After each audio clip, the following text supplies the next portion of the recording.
Gentlemen, is there a perfect scope? Probably not.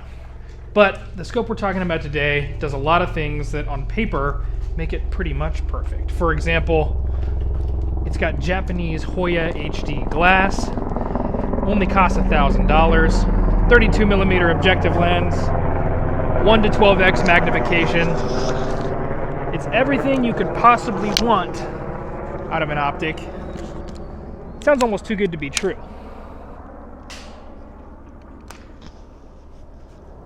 And that's because it is. Let's talk about it.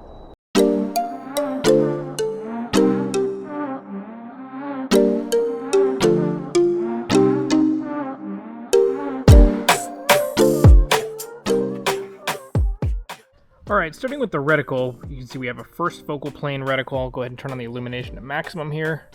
And I'm very pleased with the illumination. It's very easy to pick up even in this very bright daylight. So here we are again at 1x, an indicated 1x. Look at the bottom of the reticle there, or the scope body. You'll see the bricks. This is obviously not 1x. We have some major fisheyeing, but that's okay. Again, like I said in the intro, this, if we think about it as a 1.2 to 12, is actually a pretty good scope. So we'll go ahead and come into 6x here. And here's our image, still very sharp, no chromatic aberration, reasonable field of view. Everything looks really good. Let's move in even further, up to 10. All right, here we are at 10x. Again, very clear image. The eye box is actually still very generous because of that 32 millimeter objective lens. Finally, all the way up to 12. And you can see our image still looks really good. I'll turn off the illumination here. You can see what that looks like. And because we have this side focus parallax, even if the image doesn't look perfect to your eye right away, you can find that perfect image. Awesome feature. So, as you guys can see, the reticle and the illumination are both really pretty good, but we have to talk about that 1x. It says 1x on the side of the scope, and it just can't be ignored that that is just not 1x. Like I said in the intro, I don't necessarily think that that is a scope killer. I just think that Atibal needs to rebrand this optic, call it a 1.2 to 12, and I think this thing will sell like hotcakes. But let's jump into my actual reaction the very first time I shot it. It's our first 10 rounds through it. The optic looks pretty nice. Today's conditions are pretty much perfect.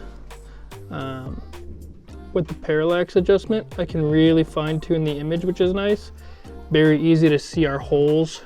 Definitely feels like I have a lot of controllability through the glass.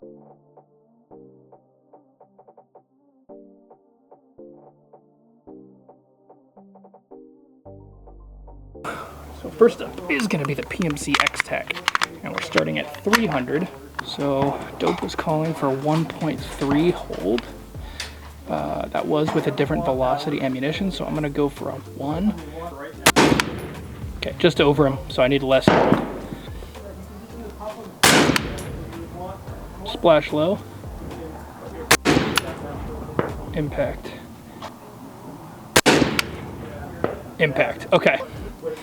That's awesome. Cool. And the scope is looking pretty good at 300 yards. I can definitely still very much fine tune with that parallax, which I did, and the image looks nice and sharp. The one thing that I really like is that because of that, I think because of that 32 millimeter objective, even at 12x, I can see through the scope the whole time. There's not so much scope shadow when I shoot under recoil that I lose the target, which is big. Turkey target at 450. Let me adjust the parallax here.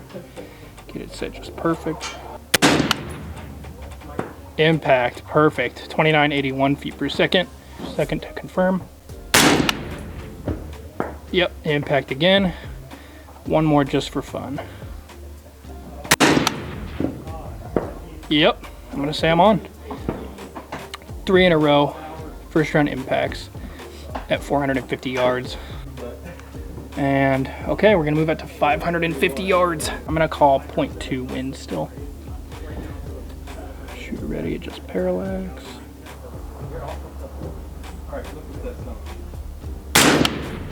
Impact. Yep. And I was holding wind, but I was aiming at his breast, and that's exactly where I hit, so I'm gonna hold 0 wind. Impact. One more to confirm. Another impact. 3 for 3 at 550.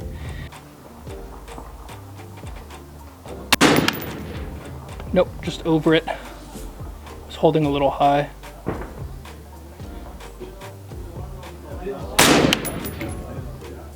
Impact, it's moving down there.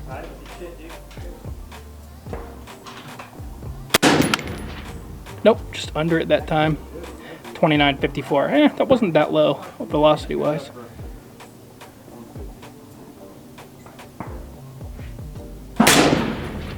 Impact.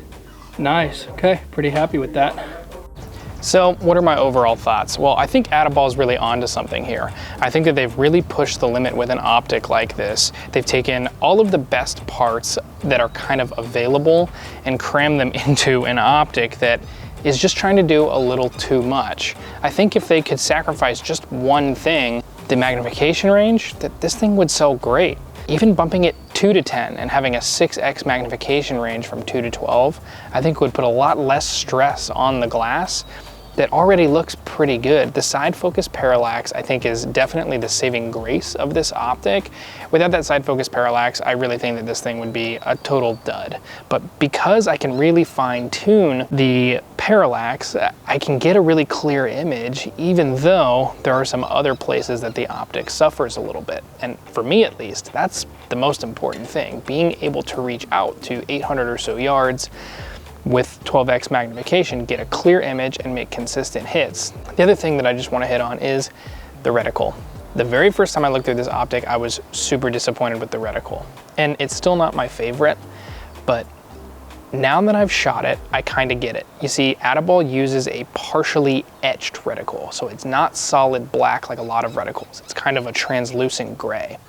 That can make it a little bit hard to pick up against low contrast targets, but that's what the illumination is for.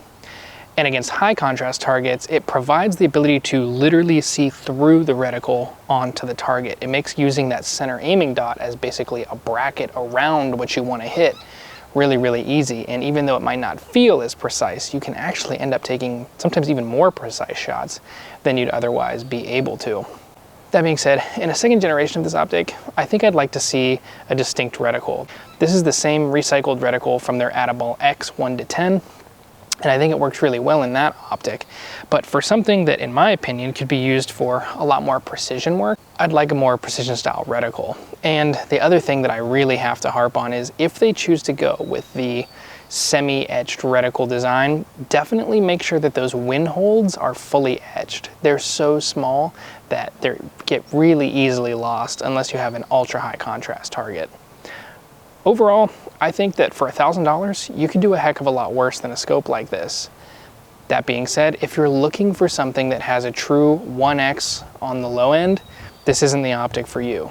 But if that's not what you're looking for, it might be. Gentlemen, thank you for tuning into this micro review. If you like that one, I bet you'll like this one. And if you like them both, maybe hit that subscribe button and the bell notification so that you can get notified the next time I put one out. Till next time.